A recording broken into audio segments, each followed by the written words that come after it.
ನಮಸ್ಕಾರ.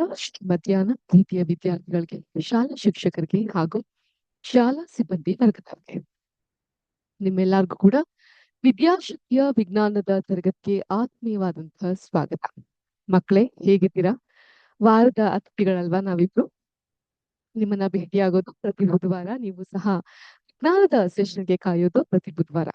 ಹೀಗಿದ್ದಾಗ ಇವತ್ತಿನ ಸೆಷನ್ಗೆ ತಮ್ಮೆಲ್ಲರಿಗೂ ಆತ್ಮೀಯವಾದಂತಹ ಸ್ವಾಗತ. ಹೇಗಿದೆ ಧಾರವಾಡ? ಬಹಳ ಆರಾಮಾಗಿದ್ದೀರಾ ಅಂತ ಭಾವಿಸ್ತೀನಿ. ಬೆಂಗಳೂರಿನಲ್ಲಂತೂ ಧಾರಾಕಾರವಾದಂತಹ ಮಳೆ. ಆ ಕಾರಣಕ್ಕೋಸ್ಕರ ವಿಡಿಯೋ ಫೀಸಿಬಿಲಿಟಿ ಸಿಗ್ತಿಲ್ಲ. ಹಾಗಾಗಿ ವಿಡಿಯೋ ಆನ್ ಮಾಡಿದ್ರೆ ಬೋರ್ಡ್ ಕಡೆ ನಾವು ಇವತ್ತು ಮುಖ ಮಾಡೋಣ. ಹೀಗೆ ಹೇಳ್ತಾ ಇವತ್ತಿನ ಸೆಷನ್ಗೆ ತಮ್ಮೆಲ್ಲರಿಗೂ ಪ್ರೀತಿಯ ಸ್ವಾಗತ. ಸೆಷನಿನ ಮೊದಲ ಭಾಗದಲ್ಲಿ ತಮ್ಗೆ ಗೊತ್ತಿರೋ ಹಾಗೆ ನಾವು ಒಂದು ಉತ್ತಮವಾದಂತಹ ಚಿಂತನೆಯನ್ನ ನೋಡೋಣ. ಹಾಗಿದ್ದಲ್ಲಿ ಇವತ್ತಿನ ಕ್ಲಾಸ್ನ ಚಿಂತನೆ ಏನಿರಬಹುದು ನೋಡೋಣವಾ? ನಾನು ನನ್ನ ಸ್ಕ್ರೀನ್ ಅನ್ನ ಶೇರ್ ಮಾಡ್ತಾ ಇದ್ದೀನಿ, ತಮ್ಮೆಲ್ಲರಿಗೂ ಕಾಣಿಸುತ್ತಾ ಅಂತ ಹೇಳಿ.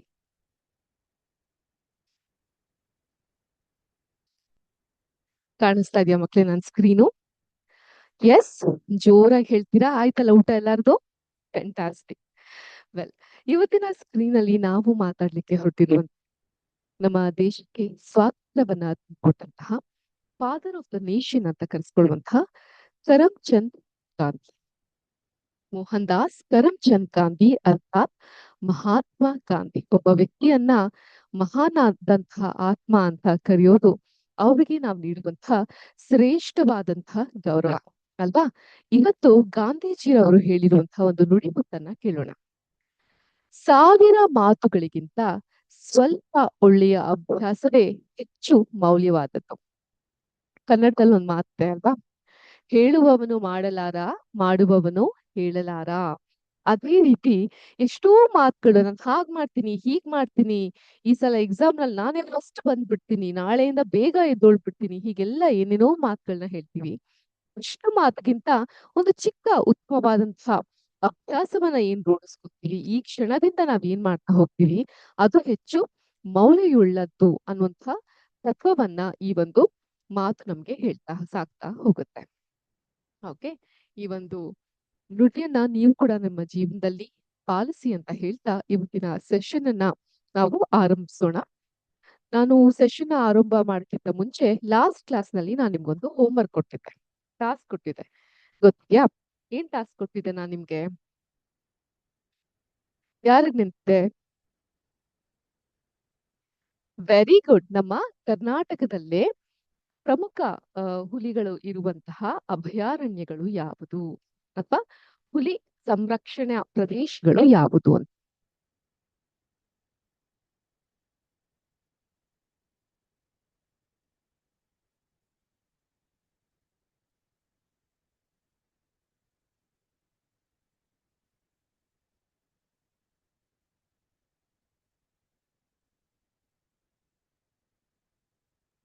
ನಮ್ಮ ಕರ್ನಾಟಕದಲ್ಲಿ ಹುಲಿ ಸಂರಕ್ಷಣಾ ಪ್ರದೇಶ ಯಾವ್ದ್ಯಾವ್ದು ಅಂತ ಹೇಳಿದ್ದೆ. ಒಟ್ಟು ಸಂಖ್ಯೆ 5 ಇದೆ. 5 ಪ್ರದೇಶಗಳಲ್ಲಿ ಹುಲಿಯ ಸಂರಕ್ಷಣೆಗೋಸ್ಕರ ನಾವು ಆ ಒಂದು ಪ್ರದೇಶವನ್ನ ಮೀಸಲಿಟ್ಟಿದ್ದೀವಿ. ಯಾವ ಪ್ರದೇಶ ಅದು ತಿಳ್ಕೊಂಡವಾ? ಅಥವಾ ನೀವು ಹೋಮ್ವರ್ಕ್ ಮಾಡ್ಕೊ ಬಂದಿದ್ದೀರಾ? Very good. ನೋಡೋಣವಾ?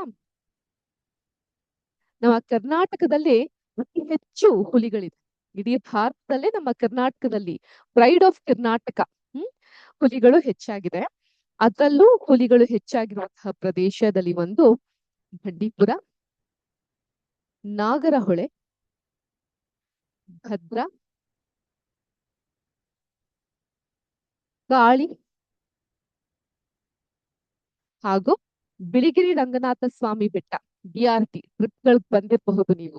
ಈ ಜಾಗದಲ್ಲಿ ನಾವು ಅತಿ ಹೆಚ್ಚು ಹುಲಿಗಳನ್ನ ಕಾಣಬಹುದು. ಗೊತ್ತಾಯ್ತಾ?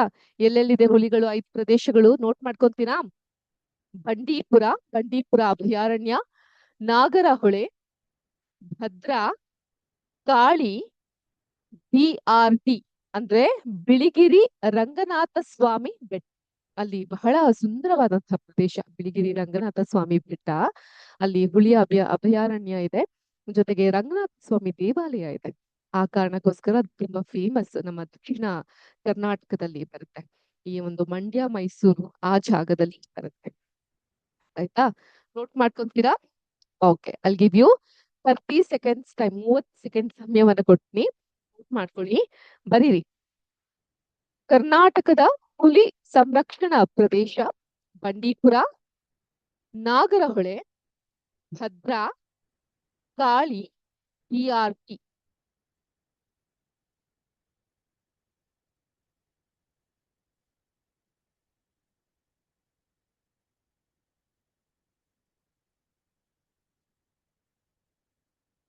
ಟೈಮ್ ಓಡ್ತಾ ಇದೆ, ನೋಟ್ ಮಾಡ್ಕೊಳ್ಳಿ ಬೇಗ.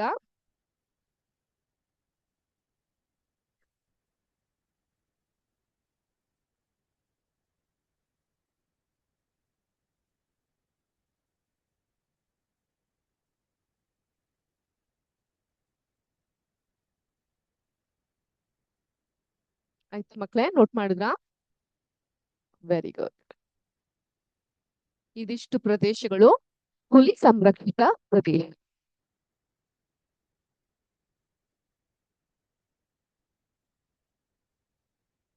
ಎಸ್, ನಾವ್ ಇದುವರೆಗೂ ದಿನದ ನುಡಿತನ್ನ ಕೇಳಿದಾಯ್ತು. ಜೊತೆಗೆ ನಾನು ಲಾಸ್ಟ್ ಕ್ಲಾಸ್ ನಲ್ಲಿ ರಾಷ್ಟ್ರೀಯ ಹುಲಿಯ ದಿನಾಚರಣೆಯನ್ನ ಏನ್ ಆಚರಿಸಿದ್ವಿ, ಆ ಪ್ರಯುಕ್ತ ಹುಲಿಗಳ ಬಗ್ಗೆ ಮಾತಾಡಿದ್ವಿ. ನಿಮ್ಗೆ ಹೋಗ್ತಾ ಹೋಗ್ತಾ ನಿಮ್ಮ ಪಾಠಗಳಲ್ಲಿ ಬರುತ್ತೆ, ರೆಡ್ ಡೇಟಾ ಬುಕ್ ಅಂತ ಇದೆ ಅದು, ಮತ್ತೆ ಈ ಎಂಡೇಂಜರ್ಡ್ ಎಕ್ಸ್ಟಿಂಕ್ಟ್ ಅನಿಮಲ್ಸ್ ಅಂತ, ಅಂದ್ರೆ ಅಳಿವಿನ ಅಂಚಿನಲ್ಲಿ ಇರುವಂತಹ ಪ್ರಾಣಿಗಳು, ಅಳಿದು ಹೋದಂತಹ ಪ್ರಾಣಿಗಳು, ಇವುಗಳ ಬಗ್ಗೆ ಎಲ್ಲ ಮಾಹಿತಿ ಸಿಗ್ತಾ ಬಂದಾಗ ಈ ರೀತಿ ಸಂರಕ್ಷಣಾ ಪ್ರದೇಶದ ಬಗ್ಗೆ ತಿಳ್ಕೊಳ್ಳೋದು ಬಹಳ ಅವಶ್ಯ ಆಗ್ತದೆ. ಈಗ ನಮ್ಮ ಮೂಲ ಪಾಠದ ಕಡೆಗೆ ಗಮನ ಹರಿಸೋಣ. ನಮ್ಮ ವಿಜ್ಞಾನದ 8ನೇ ತರಗತಿಯ ಮೊದಲನೇ ಪಾಠ, ವಿಜ್ಞಾನದ ಸಂಶೋಧಕ ಜಗತ್ತನ್ನ ಅನ್ವೇಷಿಸುವುದು, ಹುಡುಕಾಟ ಮಾಡೋದು. ಏನ್ ಅನ್ವೇಷಣೆ ಮಾಡ್ತೀವಿ? ಲಾಸ್ಟ್ ಟೈಮ್ ಈ ಒಂದು ಪಾಠದ ಒಂದು ಕಿರುಚಿತ್ರಣ, ಬಿಕಾಸ್ ಒಂದ್ ವಾರ ಸಮಯ ಆಗಿರೋದ್ರಿಂದ ಎಲ್ಲ ಮರ್ತ್ಬಿಟ್ಟಿರ್ತೀರಾ. ಈ ಪಾಠ ಅನ್ನೋದು ಯಾವ ರೀತಿ ಇದೆ? ಫಸ್ಟ್ ಆಫ್ ಆಲ್, ಸತ್ಯ ಅಂತ ಹೇಳಿದ್ರೆ ಏನು? ಸತ್ಯ ಅಂತ ಹೇಳಿದ್ರೆ ನಿಜ ಅಥವಾ ವಾಸ್ತವ, ಫ್ಯಾಕ್ಟ್ ಅಂತ ಅರ್ಥ. ಎಷ್ಟೋ ಜನ ಮಿಥ್ಯ ಅಂದ್ರೆ ಸುಳ್ಳು, ಸತ್ಯ, ಮಿಥ್ಯದ ಆಪೋಸಿಟ್ ಸತ್ಯ. ಸತ್ಯ, ತಥ್ಯ, ವೈಜ್ಞಾನಿಕ ತಥ್ಯ ಅಂತ ಹೇಳ್ತೀವಲ್ಲ, ಆ ರೀತಿ.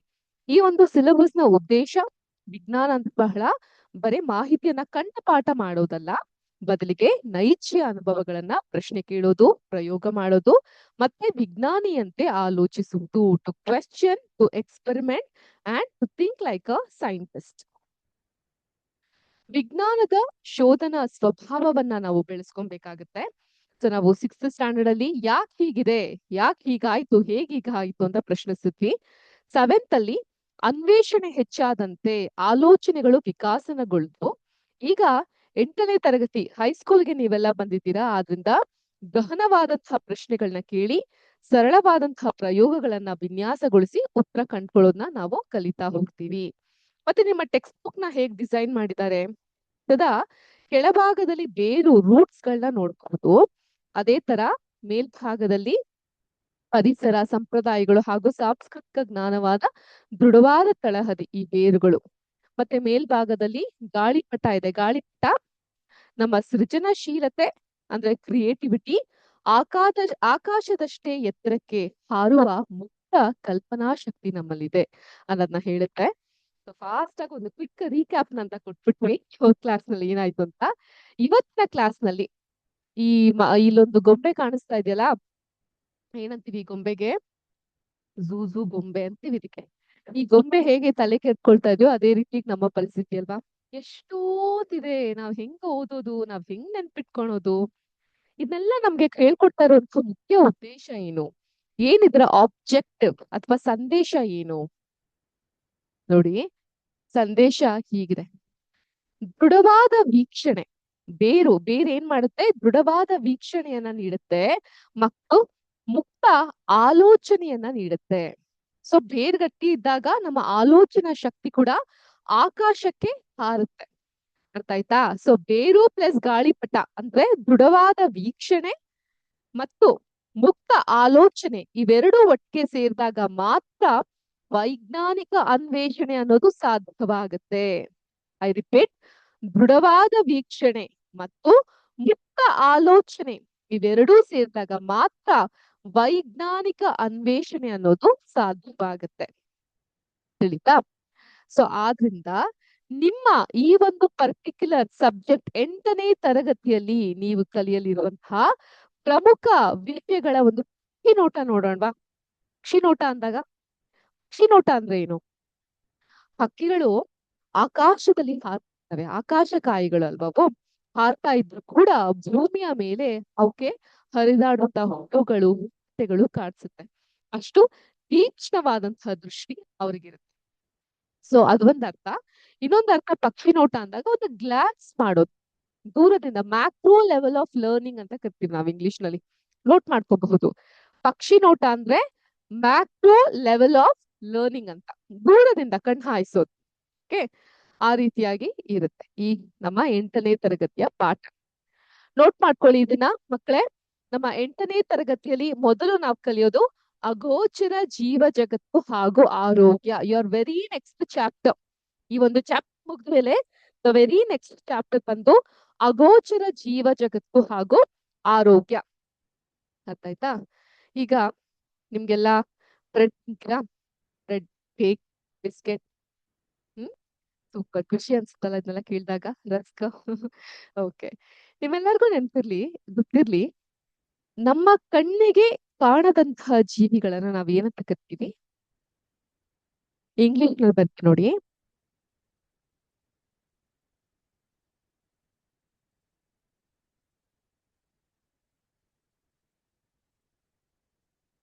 Micro organism. ಇಲ್ಲಿ ಮೈಕ್ರೋ ಅಂದ್ರೆ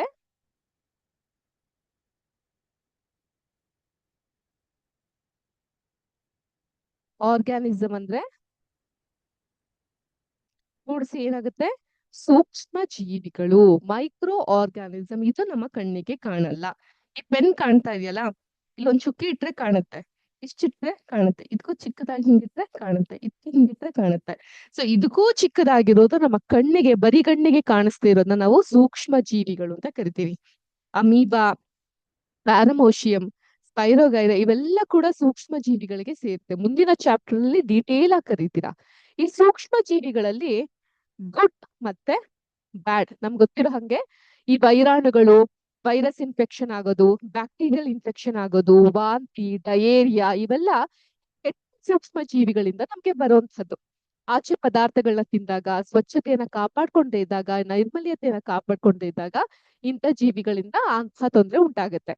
ಆದ್ರೆ ಹೇಗೆ ಕೆಟ್ಟ ಸೂಕ್ಷ್ಮ ಜೀವಿಗಳು, ಹಾರ್ಮ್ಫುಲ್ ಮೈಕ್ರೋ ಆರ್ಗ್ಯಾನಿಸಮ್ ಇರುತ್ತೋ, ಅದೇ ರೀತಿ ಗುಡ್ ಬ್ಯಾಕ್ಟೀರಿಯಾ ಇರುತ್ತೆ. ಇದನ್ನ ನಾವು ಬೇಕರಿ ಪ್ರಾಡಕ್ಟ್ಸ್ ಗಳಲ್ಲಿ ಈಸ್ಟ್ ಅಂತ ಕರಿತೀವಿ. ನಾವು ಅದನ್ನ ಈಸ್ಟ್ ಅಂತ ಕರಿತೀವಿ.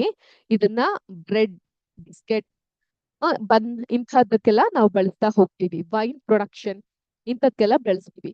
ಅಷ್ಟ್ ಮಾತ್ರ ಅಲ್ಲದೆ ಕೆಲವೊಂದು ಔಷಧಿಗಳಲ್ಲೂ ಬಳಸ್ತೀವಿ. ನಮ್ಗ ಸಾಮಾನ್ಯವಾಗಿ ಹುಷಾರಿಲ್ಲ, ವೈರಲ್ ಇನ್ಫೆಕ್ಷನ್ ಆಗಿದೆ, ಬೇಗ ಸರಿ ಹೋಗ್ತಾ ಇಲ್ಲ ಅಂದಾಗ ಡಾಕ್ಟರ್ ಹತ್ರ ಹೋದಾಗ ಡಾಕ್ಟರ್ ನಮ್ಗೆ ಆಂಟಿಬಾಡೀಸ್ ಗಳನ್ನ ಕೊಡ್ತಾರೆ, ಆಂಟಿಬಯೋಟಿಕ್ಸ್ ಗಳನ್ನ ಕೊಡ್ತಾರೆ. ಕೇಳಿದ್ದೀರಾ? ಆಂಟಿಬಯೋಟಿಕ್ ಸಿರಪ್, ಆಂಟಿಬಾಡಿ ಸಿರಪ್ ಅಂತ. ಏನಿದಂದ್ರೆ ಏನು? ಉತ್ತಮವಾದಂತಹ ಬ್ಯಾಕ್ಟೀರಿಯಾಗಳಿಂದ, ಉತ್ತಮವಾದಂತಹ ಸೂಕ್ಷ್ಮ ಜೀವಿಗಳಿಂದ ಮಾಡಿರುವಂತದ್ದು. ಆದ್ರಿಂದ ಸೂಕ್ಷ್ಮ ಜೀವಿಗಳ ಕುರಿತು, ಅಗೋಚರವಾದಂತಹ ಜೀವ ಜಗತ್ತು ಯಾವ ರೀತಿ ಇರುತ್ತೆ ಮತ್ತು ಅದು ನಮ್ಮ ಆರೋಗ್ಯದ ಮೇಲೆ ಯಾವ ರೀತಿ ಪರಿಣಾಮ ಬೀಳುತ್ತೆ ಅನ್ನೋದನ್ನ ನೋಡೋಣ. ಅಂದ್ರೆ ಹನಿ ನೀರಿನಲ್ಲಿರುವ ಬರಿಗಣ್ಣಿಗೂ ಕಾಣದ ಸೂಕ್ಷ್ಮ ಜೀವಿಗಳು, ಜೀವಕೋಶದ ರಚನೆ, ಅವುಗಳ ರಚನೆ ಹೇಗಾಗಿದೆ, ರೋಗ ನಿರೋಧಕ ಶಕ್ತಿ. ಕೆಲವೊಂದು ಸೂಕ್ಷ್ಮ ಜೀವಿಗಳನ್ನ, ಈಗ ಗುಡ್ ಬ್ಯಾಕ್ಟೀರಿಯಾ ಅಂತ ಹೇಳ್ದೆ, ನಮ್ಮ ಗಟ್ ಹೆಲ್ತ್ ಅಂದ್ರೆ ಕರುಳಿನ ಆರೋಗ್ಯಕ್ಕೆ ಇಂತಹ ಗುಡ್ ಬ್ಯಾಕ್ಟೀರಿಯಾ ಅವಶ್ಯಕ. ಅವರಲ್ಲಿ ಇರುವಂತಹ ರೋಗ ನಿರೋಧಕ ಶಕ್ತಿ, ಇಮ್ಯುನಿಟಿ ಪವರ್ ಅಂತ ಕರಿತೀವಿ. ಮತ್ತು ಲಸಿಕೆಗಳ ಅಧ್ಯಯನ.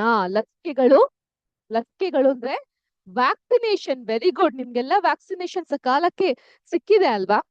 ಹಾಕಿಸ್ಕೊಂಡಿದ್ದೀರಲ್ಲ, ಅದು ಬಹಳ ಬಹಳ ಮುಖ್ಯ. ವೈದ್ಯಕೀಯ ನೆರವು, ಶುಶ್ರೂಷೆ ಅನ್ನೋದು ಬಹಳ ಮುಖ್ಯ ಆಗ್ತಾ ಬರುತ್ತೆ.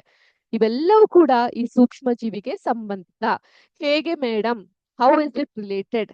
That we will study in our next chapter, ಸೂಕ್ಷ್ಮ ಜೀವಿಗಳ ಕುರಿತು ಇರುವಂತಹ ಪಾಠದಲ್ಲಿ. ಕ್ಲಿಯರ್? ನೆಕ್ಸ್ಟ್, ವಿದ್ಯುತ್ ಮತ್ತು ಕಾಂತೀಯ ಪರಿಣಾಮಗಳು. ಲಾಸ್ಟ್ ಕ್ಲಾಸ್, 7ನೇ ಕ್ಲಾಸ್ ನಲ್ಲಿ ನೀವು ಕಾಂತಗಳ ಅನ್ವೇಷಣೆ ಪಾಠವನ್ನ ಓದಿದ್ರಿ, ಹೌದಾ? ಡಿಡ್ ಯು ಆಲ್ ಸ್ಟಡಿ ಕಾಂತಗಳ ಅನ್ವೇಷಣೆ ಚಾಪ್ಟರ್? ಹೌದು ಮೇಡಮ್, ಕಲ್ತಿದೀವಿ ಅಲ್ವಾ? ಆ ಕಾಂತೀಯ ಪರಿಣಾಮಗಳ ಜೊತೆಗೆ ವಿದ್ಯುತ್ ಸೇರಿದಾಗ ನಾವು ಅದನ್ನ ಎಲೆಕ್ಟ್ರೋಮ್ಯಾಗ್ನೆಟಿಕ್ ಫೋರ್ಸ್ ಅಂತ ಕರಿತೀವಿ. ಅರ್ಥ ಆಯ್ತಾ? ಕಾಂತೀಯ ವಿದ್ಯುತ್ ಪರಿಣಾಮಗಳು ಅಂತ ಕರಿತೀವಿ.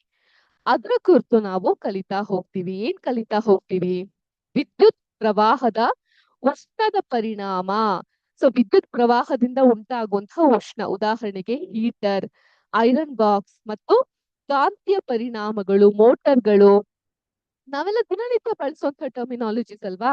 ನೀರ್ ಬಂದಾಗ ಮೋಟರ್ ಹಾಕು ಅಂತ ಹೇಳ್ತೀವಿ. ಆ ಮಿಲ್ಕ್ ಹೋದಾಗ ಅಲ್ಲೊಂದು ಮೋಟರ್ನ ನೋಡ್ತಾ ಹೋಗ್ತೀವಿ. ದಿನ ಬೆಳಗ್ಗೆ ಬಿಸಿ ನೀರಿಗೆ ಹೀಟರ್ ನ ಯೂಸ್ ಮಾಡ್ತೀವಿ. ಬಟ್ಟೆನ ಐರನ್ ಮಾಡ್ಕೊಳ್ಲಿಕ್ಕೆ ಐರನ್ ಬಾಕ್ಸ್ ನ ಯೂಸ್ ಮಾಡ್ತೀವಿ. ಇವೆಲ್ಲವೂ ಕೂಡ ವಿದ್ಯುತ್ ಪ್ರವಾಹದ ಉಷ್ಣದ ಪರಿಣಾಮವನ್ನ ನಮ್ಗೆ ಹೇಳ್ತಾ ಹೋಗುತ್ತೆ.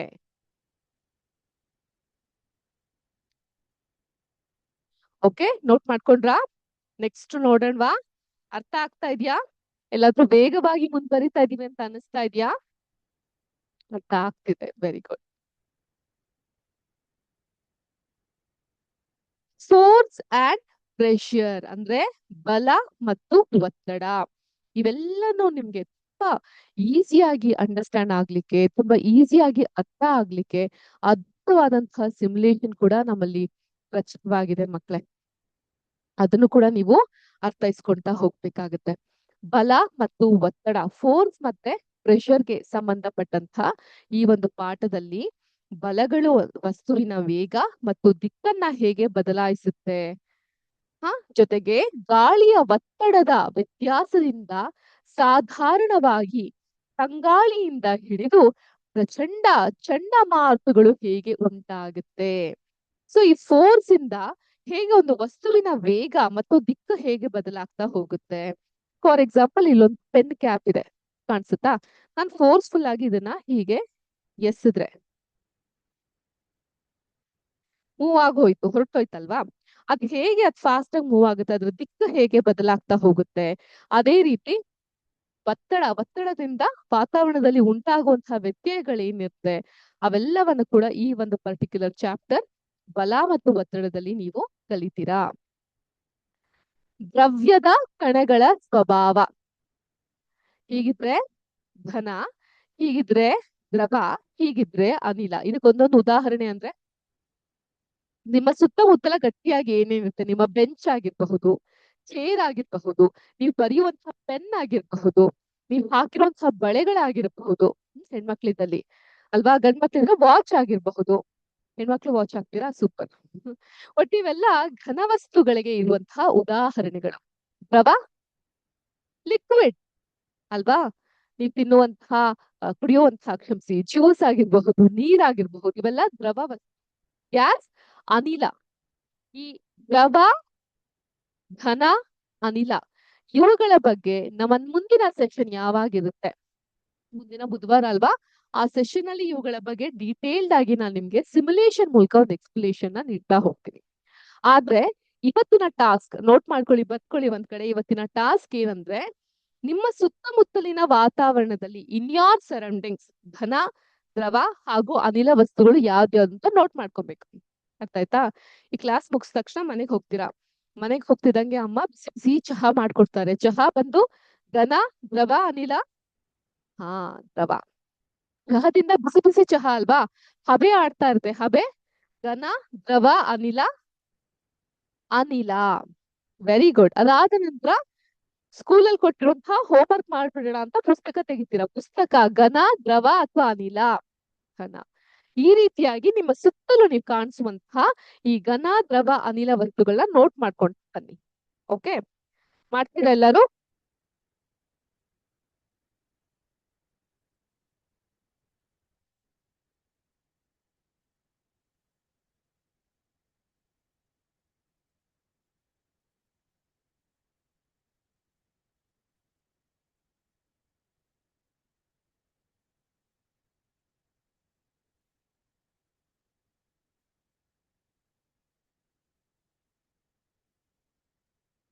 ಘನ ವಸ್ತುಗಳು ಯಾವ್ದ್ಯಾವ್ದು ಬರುತ್ತೆ ನೋಟ್ ಮಾಡ್ಕೊಂತಾ ಬನ್ನಿ. ದ್ರವ ವಸ್ತುಗಳು ಯಾವ್ದ್ಯಾವ್ದು ಬರುತ್ತೆ, ಅನಿಲ ವಸ್ತುಗಳು ಯಾವ್ದ್ಯಾವ್ದು ಬರುತ್ತೆ ಅದನ್ನ ನೀಟಾಗಿ ನೋಟ್ ಮಾಡ್ಕೊಂಡು ಬನ್ನಿ.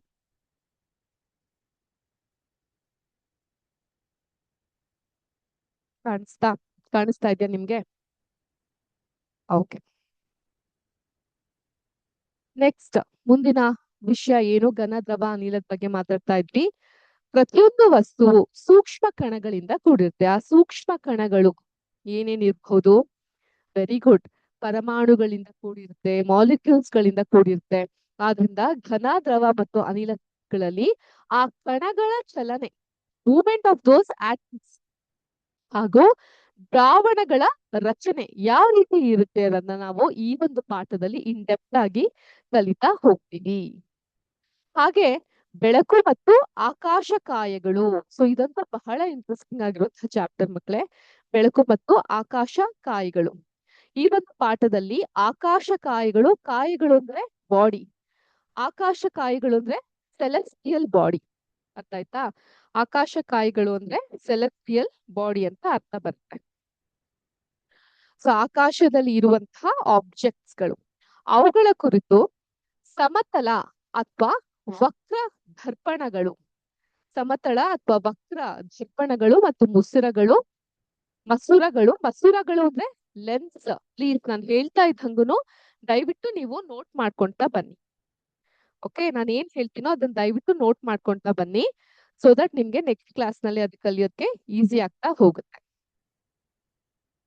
ಸಮತಳ ಅಥವಾ ವಕ್ರ ದರ್ಪಣಗಳು ಮತ್ತು ಮಸೂರಗಳ ಮೂಲಕ ಬೆಳಕಿನ ಬಾಗುವಿಕೆ, ಕನ್ನಡಕಗಳ ಬಳಕೆ, ಚಂದ್ರನ ಹಂತಗಳು ಮತ್ತು ಕ್ಯಾಲೆಂಡರ್ಗಳ ರಚನೆ.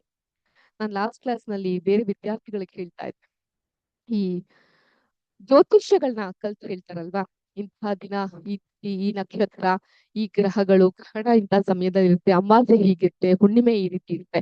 ಅವರುಗಳು ಕೂಡ ವಿಜ್ಞಾನಿಗಳೇ, ಖಗೋಳ ಶಾಸ್ತ್ರಜ್ಞರು ಅಂತ ಕರಿತೀವಿ. ಅಂದ್ರೆ ಖಗೋಳ, ಭೂಮಿಗೆ ಸಂಬಂಧಪಟ್ಟಂತಹ, ಆಕಾಶಕಾಯಿಗಳಿಗೆ ಸಂಬಂಧಪಟ್ಟಂತಹ, ಗ್ಯಾಲಕ್ಸಿಗಳಿಗೆ ಸಂಬಂಧಪಟ್ಟಂತಹ ಜ್ಞಾನವನ್ನ ಯಾರು ಪಟ್ಟಿರ್ತಾರೋ ಅಂಥವ್ರು. ಅರ್ಥ ಆಯ್ತಾ? ಆದ್ರಿಂದ ಅವರುಗಳು ಈ ಕ್ಯಾಲೆಂಡರ್ಗಳ ರಚನೆ ಹೆಂಗಾಗತ್ತೆ, ಈ ಚಂದ್ರನ ಹಂತಗಳು. ಸೊ ಇವತ್ತು ಯಾವ ದಿನ ಮಕ್ಕಳೇ? ಗೊತ್ತಿಲ್ಲ ಮೇಡಮ್. ಹುಣ್ಣಿಮೆ ಮೊನ್ನೆ ತಾನೇ ಆಯ್ತು, ಹೋದ್ ಬುಧವಾರ ಹುಣ್ಣಿಮೆ ಆಯ್ತು, ನೆನಪಿದೆ ನಿಮ್ಮೆಲ್ಲರಿಗೂ? ವೆಡ್ನಸ್ಡೇ ನಾವು ಹುಣ್ಣಿಮೆ ಬಗ್ಗೆನೂ ಮಾತಾಡಿದ್ವಿ, ರೈಟ್? ಹುಣ್ಣಿಮೆ ಆದ ನಂತರ ಚಂದ್ರ ಕ್ಷೀಣಿಸ್ತಾ ಹೋಗ್ತಾನೆ. The size of moon will come down, right? ಚಂದ್ರ ಕಮ್ಮಿ ಆಗ್ತಾ ಬರ್ತಾನೆ, ಕೊನೆಯದಾಗಿ ಆತ ಸಂಪೂರ್ಣವಾಗಿ ಕಣ್ಮರೆ ಆಗ್ತಾನೆ. ಆ ದಿನವನ್ನ ಏನಂತ ಕರಿತೀವಿ ನಾವು? ಅಮಾವಾಸ್ಯೆ, ನೋ ಮೂನ್ ಡೇ. ಹುಣ್ಣಿಮೆಯನ್ನ ಫುಲ್ ಮೂನ್ ಡೇ ಅಂತ ಕರಿತೀವಲ್ವಾ? ಅಂತ ಈ ಚಂದ್ರನ ಹಂತಗಳ ಬಗ್ಗೆ ಕೂಡ ನಾವು ತಿಳ್ಕೊಂತಾ ಹೋಗ್ತೀವಿ.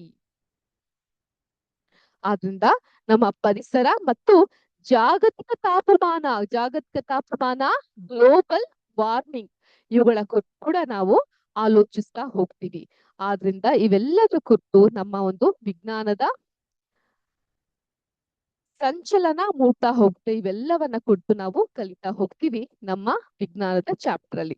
ಸೊ ಆದ್ರಿಂದ ಜೀವಿಗಳು ಮತ್ತು ಪರಿಸರದ ನಡುವಿನ ಸೂಕ್ಷ್ಮ ಸಮತೋಲನ, ಬ್ಯಾಲೆನ್ಸ್, ಮಾನವನ ಚಟುವಟಿಕೆಗಳಿಂದ ಉಂಟಾಗುವ ವಾತಾವರಣ ಬದಲಾವಣೆಗಳನ್ನ ಕೂಡ ನಾವು ಕಾಣ್ತಾ ಹೋಗ್ತೀವಿ ನಮ್ಮ ಈ ಒಂದು ಚಾಪ್ಟರ್. ಯಾವುದು? ವಿಜ್ಞಾನದ ಸಂಶೋಧಕ ಜಗತ್ತು. ಈ ಒಂದು ಪಾಠದಲ್ಲಿ ಇವೆಲ್ಲದ್ರ ಬಗ್ಗೆ ನಾವು ತುಂಬಾ ತೀಕ್ಷ್ಣವಾಗಿ ಕಲಿಯುವಂತಹ ಪ್ರಯತ್ನವನ್ನ ಮಾಡ್ತಾ ಹೋಗ್ತೀವಿ. Clear with all this things? ಎಲ್ಲ ಪಾಯಿಂಟ್ ಕ್ಲಿಯರ್ ಆಯ್ತಾ ಮಕ್ಕಳೇ ನಿಮ್ಗೆ? ಈಗ ನಿಮ್ಮ ಟೆಕ್ಸ್ಟ್ ಬುಕ್ಕಿನ ಕೊನೆಯ ಹಂತದಲ್ಲಿ ಒಂದು ಆಕ್ಟಿವಿಟಿ ಇದೆ. ದಯವಿಟ್ಟು ನಿಮ್ಮ ಟೆಕ್ಸ್ಟ್ ಬುಕ್ಕಿನ ತೆಗಿರಿ ಎಲ್ಲರೂ. ಇಷ್ಟುವರೆಗೂ ನಾನು ಪಾಠ ಮಾಡಿದ್ನೆಲ್ಲ ನಿಮ್ಗೆ ಅರ್ಥ ಆಯ್ತಲ್ಲ? Have you all understood? ಇಲ್ಲಿವರೆಗೂ ನಾನು ಪಾಠ ಮಾಡಿದ್ ನಿಮ್ಮೆಲ್ಲರಿಗೂ ಅರ್ಥ ಆಯ್ತಲ್ಲ? ಈಗ ಪ್ಲೀಸ್ ಓಪನ್ ಯೋರ್ ಟೆಕ್ಸ್ಟ್. ಆ ಟೆಕ್ಸ್ಟ್ ಬುಕ್ ನಲ್ಲಿ ನೀವು ನಿಮ್ಮ ಒಂದು ಫಸ್ಟ್ ಚಾಪ್ಟರ್ ಲಾಸ್ಟ್ ಬಂದಾಗ, ನನ್ನ ಒಂದು ಟೆಕ್ಸ್ಟ್ ಬುಕ್, ನನ್ನ ಹತ್ರ ಇರುವಂತಹ ಟೆಕ್ಸ್ಟ್ ಬುಕ್ ನಲ್ಲಿ page number 6, page number 6, please open page number 6. ಇಲ್ಲಿ ನೀವು ವಿಜ್ಞಾನಿಯಂತೆ ಮಾಡುವಂತೆ ಸಹಾಯ ಮಾಡುವಂತ ಒಂದು ಪ್ರಶ್ನೆ ಇದೆ, ಆಯ್ತಾ? ಪೂರಿಯ ಒಂದು ಬದಿ ಇನ್ನೊಂದು ಬದಿಗಿಂತ ತೆಳ್ಳಗಿರೋದು ಯಾಕೆ? ಪೂರಿ ಇಷ್ಟನಾ? ತಿಂತೀರಾ ಪೂರಿ ಏನಂದ್ರೆ? ಓಕೆ. ಚೋಲೆ ಭಟೂರೆ ತಿಂತೀರಾ? ಈ ಪೂರಿಯ ಒಂದು ಬದಿ ಇನ್ನೊಂದು ಬದಿಗಿಂತ ತೆಳ್ಳಗಿರುತ್ತಲ್ಲ ಯಾಕೆ? ಒಂದು ವೈಜ್ಞಾನಿಕ ಮನಸ್ಥಿತಿಯಲ್ಲಿ ನೋಡೋಣವಾ? ಈ ಒಂದು ಪ್ರಶ್ನೆಗೆ ನಾವು ಉತ್ತರ ಹುಡ್ಕೊಂತಾ ಹೋಗೋಣವಾ? Can we all do it? ಏನ್ ಹೇಳ್ತಾರೆ? ನೀವು ಒಬ್ಬ ಇಲ್ಲಿ ವಿಜ್ಞಾನಿ ಅಂತ ಯೋಚನೆ ಮಾಡ್ಬೇಕಾಗತ್ತೆ. ಸೊ ಇದೊಂದು ಅಡಿಗೆ ಮನೆಯ ಪ್ರಾಯೋಗಿಕ ಉದಾಹರಣೆ. What ever we are giving now, ಅದು ಅಡ್ಗೆ ಮನೆಗೆ ಸೇರಿದಂತಹ ಒಂದು ಪ್ರಾಯೋಗಿಕ ಉದಾಹರಣೆ. ಈ ವಿದ್ಯಾರ್ಥಿಗಳಿಗೆ ಈ ಒಂದು ಪ್ರಾಯೋಗಿಕ ಚಿಂತನೆ ಹಾಗೂ ಪ್ರಯೋಗ ವಿನ್ಯಾಸವನ್ನ ವಿವರಿಸೋದ್ರಲ್ಲಿ ಈ ಒಂದು ಪಾಠದಲ್ಲಿ ನಾವು ಪೂರಿ ಅಥವಾ ಫುಲ್ಕ ಈ ಭಾರತದಲ್ಲಿ ಹೆಚ್ಚಾಗಿ ರೊಟ್ಟಿ ರೂಪದಲ್ಲಿ ತಿಂತಾರೆ. ಅದರ ಒಂದು ಉದಾಹರಣೆಯನ್ನ ನೀಡಲಾಗಿದೆ. ಫಸ್ಟ್ ವೈಜ್ಞಾನಿಕ ಪರೀಕ್ಷೆಯನ್ನ ನಾವು ಮಾಡ್ಬೇಕಂತ ಆಗುತ್ತೆ. ಸೊ ಹಿಟ್ಟಿನ ದಪ್ಪ, ಗಾತ್ರ, ಬಳಸಿರುವಂತಹ ಹಿಟ್ಟಿನ ವಿಧ ಕೂಡ ಮ್ಯಾಟರ್ ಆಗುತ್ತೆ. ಗೋಧಿ ಹಿಟ್ಟ, ಮೈದಾ ಹಿಟ್ಟ ಇತ್ಯಾದಿ. ಮತ್ತೆ ಆ ಎಣ್ಣೆಯ ತಾಪ, ಹಿಟ್ಟನ್ನ ಎಣ್ಣೆಗೆ ಬಿಡುವಂತಹ ವಿಧಾನ. ಕೆಲವರು ಲಂಬವಾಗಿ ಬಿಡ್ತಾರೆ, ಕೋನವಾಗಿ ಬಿಡ್ತಾರೆ, ನಿಧಾನವಾಗಿ ಬಿಡ್ತಾರೆ. ಇನ್ ಕೆಲವರು ಎಷ್ಟೇ ಬಿಡ್ತಾರೇನೋ, ಹೌದಾ? ಓಕೆ, ಇವೆಲ್ಲವನ್ನ ಗಮನಿಸ್ತಾ ಲೆಟ್ ಅಸ್ ಸಿ ಯಾವ ರೀತಿ ಪೂರಿ ಉಬ್ಬುತ್ತೆ. ಗರಿಗರಿಯಾದಂತಹ ಪೂರಿನ ಕಾಣ್ಬಹುದು ನೀವು. ಪೂರಿ ಅಥವಾ ಫುಲ್ಕ ಯಾಕೆ ಉಬ್ಬುತ್ತೆ, ಹೇಗೆ ಉಬ್ಬುತ್ತದೋ ನೋಡಿದೀರಾ? ನನ್ಗಂತೂ ಪೂರಿ ಉಬ್ಬುದು ನೋಡೋದೇ ಒಂದ್ ರೀತಿ ಖುಷಿ ಅಲ್ವಾ? ಓಕೆ, ನೋಡೋಣ.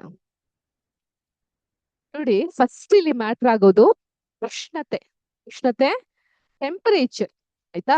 ಮತ್ತೆ ನೀರಿನ ಆವಿ, ಸ್ಟೀಮ್, ಮತ್ತು ಹಿಟ್ಟಿನ ರಚನೆ. ಇವೆಲ್ಲ ಕೂಡ ಇಲ್ಲಿ ತುಂಬಾ ಮುಖ್ಯವಾಗಿ ನಮ್ಗೆ ಮ್ಯಾಟರ್ ಆಗ್ತಾ ಬರುವಂತದ್ದು. ಏನೇನು ಮ್ಯಾಟರ್ ಆಗ್ತಾ ಬರ್ತಿಲ್ಲಿ, ಯಾವ್ದಾವ್ದು ಇಂಪಾರ್ಟೆಂಟ್ ಆಗ್ತಾ ಬರುತ್ತೆ ನಮ್ಗೆ?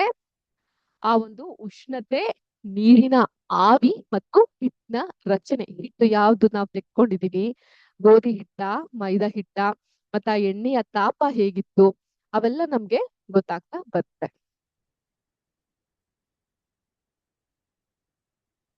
ಪೂರಿ ಅಥವಾ ಫುಲ್ಕ ಉಬ್ಬೋದು ಅದ್ರೊಳಗಿನ ನೀರು ಬಿಸಿಯಿಂದ ಆವಿಯಾಗಿ ಆ ಆವಿಯ ಒತ್ತಡ ಪದರಗಳನ್ನ ಹೊರಕ್ಕೆ ತಳ್ಳೋದ್ರಿಂದ. ಸೊ ನೆಕ್ಸ್ಟ್ ಟೈಮ್ ನಿಮ್ಗೆ ಏನಾದ್ರು ಪೂರಿ ಏನು ಗೊತ್ತೆ ಅಂತ ಹೇಳೋದಾದ್ರೆ ನಿಮ್ಗೆ ಆನ್ಸರ್ ಗೊತ್ತಿರುತ್ತೆ. ಈ ಪೂರಿ ಅಥವಾ ಫುಲ್ಕ ಏನಿದೆ ಅದು ಏನಕ್ಕೆ ಉಬ್ಬುತ್ತೆ ಅಂದ್ರೆ ಅದರ ಒಳಗಡೆ ಇರುವಂತಹ ನೀರು ಬಿಸಿಯಿಂದ ಆವಿಯಾಗಿ, ಇಲ್ಲೊಂದು ಎವಾಪರೇಷನ್ ಪ್ರೋಸೆಸ್ ಆಗುತ್ತೆ. ಬಿಸಿಯಿಂದ ಆವಿ ಆಗುತ್ತೆ. ಆ ಆವಿಯ ಒತ್ತಡ ಹಿಟ್ಟಿನ ಪದರಗಳನ್ನ ಹೊರಗೆ ತಳ್ಳೋದ್ರಿಂದ, ಆವಿಯಾಗಿ ಆ ಹಿಟ್ಟಿನ ಪದರಗಳನ್ನ ಹೊರಗಡೆ ತಳ್ಳೋದ್ರಿಂದ ಆಗ ಪೂರಿ ಅಥವಾ ಫುಲ್ಕ ಅನ್ನೋದು. ಮೇಡಮ್, ಇಲ್ಲಿ ನೀರೆಲ್ಲಿಂದ ಬಂತು? ನಾವ್ ಕಲ್ಸಿರೋದ್ ಗೋಧಿ ಹಿಟ್ಟನ್ನ ಅಥವಾ ಮೈದಾ ಹಿಟ್ಟನ್ನ ಎಣ್ಣೆಯಲ್ಲಿ ಬಿಟ್ಟಿವಿ ಅಥವಾ ಬೆಂಕಿಲಿ ಹಿಂಗೆ ಬೇಯಿಸ್ತೀವಿ. ನೀರೆಲ್ಲಿಂದ ಬಂತು? ನಾವ್ ಹಿಟ್ಟನ್ನ ಏನ್ರಲ್ಲಿ ಕಲ್ಸ್ತೀವಿ? ನೀರ್ನಲ್ಲಿ, ಹೌದಾ? ಹಾಗಾಗಿ ಯಾರಿಗಾದ್ರೂ ಡೌಟ್ ಬಂದಿತ್ತಾ? ಇದು ಬರ್ಬೇಕು, ಇಂತಹ ಪ್ರಶ್ನೆಗಳು, ಇಂತಹ ಡೌಟ್ಗಳು ಬರ್ಬೇಕು. ನೆಕ್ಸ್ಟ್, ಪೂರಿಯ ಮೇಲಿನ ಭಾಗ ತೆಳ್ಳಗಿದ್ದು ಕೆಳಗಿನ ಭಾಗ ದಪ್ಪವಾಗಿರುವುದು ಉಬ್ಬುವಾಗ ಉಂಟಾಗುವಂತ ಹಿಗ್ಗುವಿಕೆ ಮತ್ತು ಬಿಸಿಯ ಪರಿಣಾಮದಿಂದ. ಇವು ಒಂದು ಉಬ್ಬುವಂತಹ ಭಾಗ ತೆಳ್ಳಗಿರುತ್ತೆ, ಕೆಳಗಿನ ಭಾಗ ಸ್ವಲ್ಪ ದಪ್ಪಾಗಿರುತ್ತೆ. ಯಾಕೆ ಹಾಗಾಗುತ್ತೆ? ಅದು ಆ ಬಿಸಿ ಮಾಡುವಂತ ಟೈಮಲ್ಲಿ ಆಗುವಂತ ಹಿಗ್ಗುವಿಕೆ, ಇಲ್ಲೊಂದು ಎಕ್ಸ್ಪಾನ್ಷನ್ ಆಗುತ್ತಲ್ಲ, ಆ ಕಾರಣದಿಂದ ಹಿಂಗಾಗ್ತಾ ಹೋಗುತ್ತೆ. ಆದ್ರಿಂದ ಉಬ್ಬುವಾಗ ಮೇಲಿನ ಪದರ ಹೆಚ್ಚು ಹಿಗ್ಗೋದ್ರಿಂದ ಅದು ತೆಳ್ಳಗಾಗುತ್ತೆ. ಮೊದಲು ಬೇಯುವ ಕೆಳಗಿನ ಪದರ ಹೆಚ್ಚು ದಪ್ಪವಾಗಿಯೇ ಉಳಿಯುತ್ತೆ. ಗೊತ್ತಾಯ್ತಾ ಮಕ್ಳೇ? ಆದ್ರಿಂದ ಈ ಪ್ರಯೋಗದ ವೇಳೆ ಕಂಡು ಬರುವಂತಹ ಒಂದು ಅಂಶಗಳನ್ನ ನೀವು ನೋಟ್ ಮಾಡ್ಕೊಳೋದು ತುಂಬಾ ಇಂಪಾರ್ಟೆಂಟ್ ಆಗತ್ತೆ. ಇದಾಗಿತ್ತು ಇವತ್ತಿನ ಸೈನ್ಸ್ ಸೆಷನ್. ನಿಮ್ಮೆಲ್ಲರಿಗೂ ಇಷ್ಟ ಆಯ್ತು ಅಂತ ಭಾವಿಸ್ತೀನಿ. ಮುಂಬರುವ ಶಿಕ್ಷಕರನ್ನ ಸ್ವಾಗತಿಸ್ಕಿಂತ ಮುಂಚೆ ಇವತ್ತಿನ ಮೊದಲನೆಯ ಪಾಠ ಯಾವುದು? ವಿಜ್ಞಾನದ ಸಂಶೋಧಕ ಜಗತ್ತನ್ನ ಅನ್ವೇಷಿಸುವುದು. ಈ ಪಾಠವನ್ನ ಇಲ್ಲಿಗೆ ಮುಗಿಸ್ತಾ ಇದ್ದೀನಿ. ಮುಂದಿನ ಕ್ಲಾಸ್ ನಲ್ಲಿ, ಅಂದ್ರೆ ಮುಂದಿನ ಬುಧವಾರ, ಈ ಒಂದು ಪಾಠಕ್ಕೆ ಸಂಬಂಧಪಟ್ಟಂತಹ ಮಲ್ಟಿಪಲ್ ಚಾಯ್ಸ್ ಕ್ವೆಶ್ಚನ್, ಬಹು ಆಯ್ಕೆ ಪ್ರಶ್ನೆಗಳು ನಿಮ್ಗೆ ಕಾದಿರುತ್ತೆ. ತುಂಬಾ ಸಿಂಪಲ್ ಆಗಿರುತ್ತೆ. ಈ ಪಾಠವನ್ನ ಓದಿ ನಮ್ಮ ಕ್ಲಾಸ್ ನ ರಿಪೀಟೆಡ್ ಆಗಿ ಕೇಳಿಸ್ಕೊಳ್ಳಿ. ಯೂಟ್ಯೂಬ್ ಅಲ್ಲೂ ಅಪ್ಲೋಡ್ ಮಾಡಿರ್ತೀವಿ. ಅದ್ರ ಬೇಸಿಸ್ ಮೇಲೆ ನಿಮ್ಗೆ ಪ್ರಶ್ನೆಗಳನ್ನ ಕೇಳಲಾಗುತ್ತೆ. ಪ್ರಶ್ನೆಗಳಿಗೆ ಸರಿಯಾದ ಉತ್ತರವನ್ನ ನೀಡಿ ಅದಕ್ಕೆ ಪ್ರಿಪೇರ್ ಆಗಿ ಅಂತ ಹೇಳ್ತಾ ಮುಂದಿನ ಬುಧವಾರ ಭೇಟಿಯಾಗೋಣ. ಅಲ್ಲಿವರೆಗೂ ಎಲ್ಲರಿಗೂ ಶುಭ ದಿನ. ಜೈ ಹಿಂದ್, ಜೈ ಕರ್ನಾಟಕ ಮಾತೆ, ಜೈ ವಿದ್ಯಾಶಕ್ತಿ. ನಮಸ್ಕಾರ.